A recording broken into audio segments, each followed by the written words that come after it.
हज़रत अली रज़ी अल्लाह अन्हु ने फरमाया, नसीब हार जाता है लेकिन दुआएं हमेशा जीतती हैं।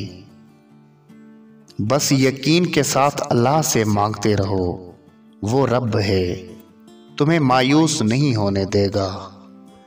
जब बेहतरीन की ख्वाहिश हो तो अल्लाह की तरफ देखो, अपनी ख्वाहिशात की तरफ नहीं, क्योंकि हम नहीं जान सकते हमारे लिए क्या अच्छा है, मगर अल्लाह जानता है।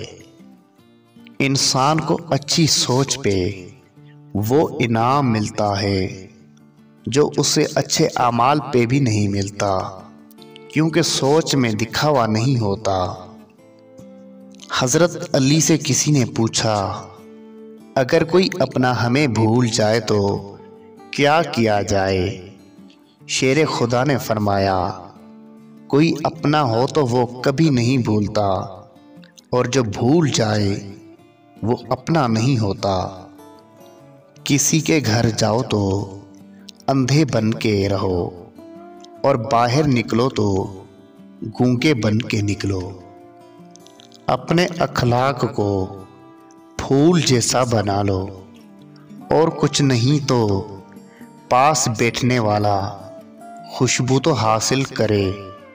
हज़रत अली रज़ियल्लाहु अन्हु ने फरमाया, जिंदगी के 3 सुनहरी असूल हमेशा याद रखो। पहला, उससे ज़रूर माफ़ी मांगो जिसे तुम चाहते हो। दूसरा, उसे मत छोड़ो जो तुम्हें चाहता है। तीसरा, उससे कुछ ना छुपाओ जो तुम पे एतबार करता है।